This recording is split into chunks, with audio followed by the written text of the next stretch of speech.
Nous sommes le 8 juin 2021. Cette vidéo est consacrée aux infirmières, plus particulièrement aux jeunes filles qui voudraient embrasser cette carrière. Et évidemment, à leurs parents, de façon à ce que ces personnes soient averties de ce qui se trame dans ce corps de métier. Je n'apprécie pas du tout. Pourquoi? Parce que, et vous allez le voir, les infirmières risquent gros. Et d'autre part, le témoignage de cette aide-soignante vous aidera à comprendre. Voici donc la vidéo.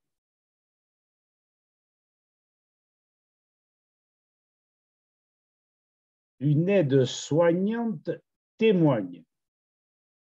J'en tire la conclusion, a priori, qui est la suivante. L'hépatite B a contré différemment. Madame B.S., habitant la région parisienne, avait choisi le métier d'aide-soignante. Au cours de sa préparation professionnelle durant l'année 1991, elle a subi 4 injections contre l'hépatite B.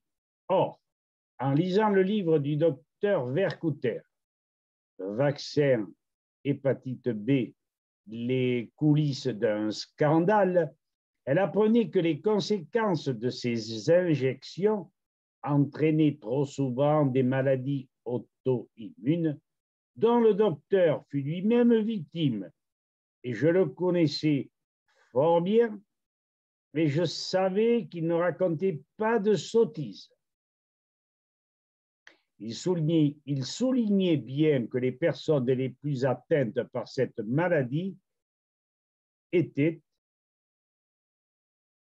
des drogués et le personnel infirmier recevant l'antidote. Les risques de contagion, disait ce même docteur, sont largement négligeables. Madame B n'a rien remarqué durant une longue période. Puis, en 2009, se sont posés des problèmes articulaires généraux, brûlures très douloureuses à supporter. Elle déclare avoir subi un martyre. Polyarthrite rhumatoïde. Après les vaccins, elle a eu 3 enfants et elle se demande si elle ne leur a pas transmis ses fragilités puisque 2 sur 3 souffrent de fibromyalgie et de maladies de peau. Il est à remarquer que des centaines d'infirmières, pour ne pas dire des milliers, sont pareillement handicapées et ont d'énormes problèmes de santé jusqu'à nos jours et d'énormes difficultés à ce que soit reconnue la cause de leurs maux. Ces dernières, grâce à des examens biologiques lors de leur maladie, ont eu la quasi-certitude de la relation entre l'antidote et les ennemis physiques. Enfin, une amie de cette aide-soignante s'est plaint d'avoir aujourd'hui une grave maladie des articulations et de la peau après injection contre l'hépatite B. Elle nous confie qu'après tant de victimes, il n'y ait pas eu l'abandon d'une telle thérapie. Pourquoi vacciner alors que trop souvent, le remède est pire que le mal?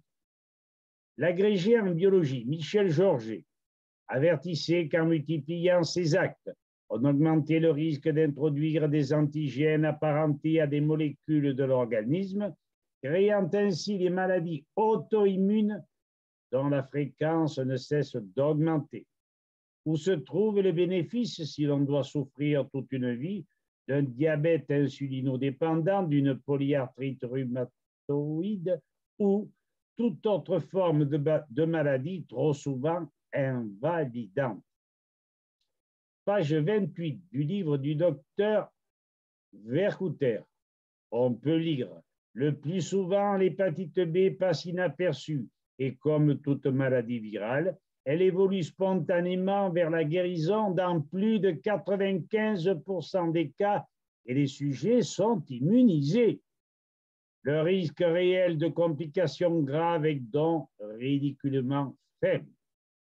Nous terminons l'information en précisant que cette ex-infirmière est en fauteuil roulant. Quand la peur neutralise le bon sens, lorsque la prévention est pire que le mal, où est le bénéfice? Dites-moi. Voilà, en très peu de mots, je vous ai dit l'essentiel.